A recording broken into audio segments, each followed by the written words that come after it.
আসসালামু আলাইকুম।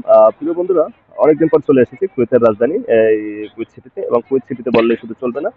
তা আমি চলে এসেছি এই একটা দর্শনীয় স্থান কুয়েত টাওয়ারে। আপনার অবশ্যই হয়তো কুয়েত টাওয়ার সম্পর্কে অনেক ধারণা আছে, এবং চলুন এই কুয়েত টাওয়ার সম্পর্কে কি ধারণা এবং কুয়েতে এখানে অবস্থান পরিবেশটা কেমন এবং কিভাবে দেখা যায়, কত সুন্দর লাগে, সেটা আপনাদেরকে জানাবো এই ব্লগের মাধ্যমে। তাই এপি ব্লগের সাথেই থাকুন এবং দেখতে থাকুন কুয়েত টাওয়ারের সৌন্দর্য।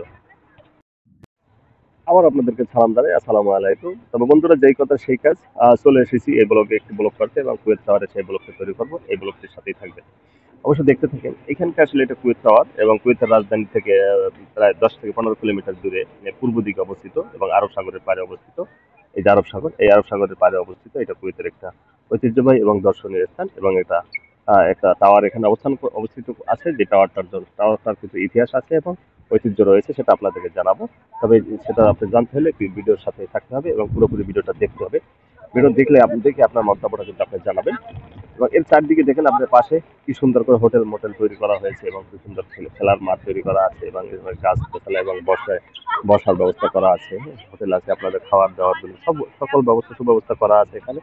এবং এই দেখেন এরা এসে খেয়ে দিয়ে এখানে বসে আছে, ফ্যামিলি বাচ্চা দিয়ে ঘুরতেছে, খেলতেছে, কোনো ধরনের সমস্যা নেই। যার যার মতো শেষে ঘুরে ঘুরে এখানে এসে তারা করতেছে, তাদের টাইম স্পেন্ড করতেছে, মানে এনজয় করতেছে। এনজয় করার জন্য, এবং অনেকে দেখেন এই যে বিভিন্ন লোকেদের, তাদের মধ্যে মোটামুটি তাদের কেউ নায়ক হচ্ছে, কেউ হিরো আছে এবং শুটিং করতেছে। এদিকটাও দেখেন। এবং বিভিন্ন ধর্মের বর্ণের মানুষ কিন্তু এখানে এসেছে। দেখেন এই জিনিসটা আসলে দেখতে, দেখেন এই যে কেমন কি সুন্দর একটা পরিবেশ এখানে তৈরি হয়েছে। এই পরিবেশটা আসলে আপনি দেখতে পারবেন। এখানে যিনি আছেন, আর এখানে ক্যামেরার ভিতরে আমি না নেই, আমি একটু এই দিকটাতে ঘুরে আসি। এটা দেখেন। এই যে এখানে আবার কিছু আবার নৌকা সাজিয়ে রাখা হয়েছে, তার পাশটাতে কিছু মানুষের আনাগোনা আছে। হ্যাঁ, তারপর এদিকটা গাড়ি পার্কিং ব্যবস্থা, যদি রোদ দেওয়ার ভালো বেশি একটা অবস্থা ভালো দেখা যাচ্ছে না।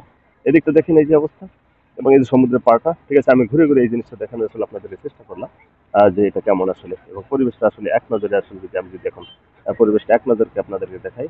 দেখেন এদিকে হোটেল, এদিকে গাছের বাগান, মাঠ, খেলার মাঠ, তারপরে সমুদ্র, তারপরে আরব সাগর, এবং ওই যে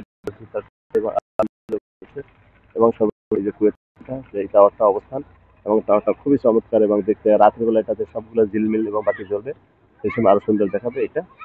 তবে এই কুয়েত টাওয়ারটা অবস্থা, অবশ্যই এটার ইতিহাস এখন আপনাদেরকে বলে যে শেষ করবো ব্লগটি। এটা হচ্ছে 1979 সালে মার্চ মাসে এই টাওয়ারটি তারা স্থাপন করে, এবং এই টাওয়ারটিকে তারা আসলে আধুনিক কুয়েতের একটা ল্যান্ডমার্ক অথবা প্রতীকী হিসাবে আসলে তারা এই কুয়েত টাওয়ারটি স্থাপন করে। এবং এই কুয়েত টাওয়ারকে তারা তাদের আধুনিক যে কুয়েত, উন্নত কুয়েতের চিহ্ন হিসাবে তারা এই কুয়েত টাওয়ারকে তারা করেছে, স্থাপন করেছে। তাই এই পর্যন্তই, এই আজকে ব্লগটা এখানেই শেষ করবো। আপনারা দেখবেন এবং কেমন হলো অবশ্যই জানাবেন কমেন্ট করে। ধন্যবাদ সবাইকে।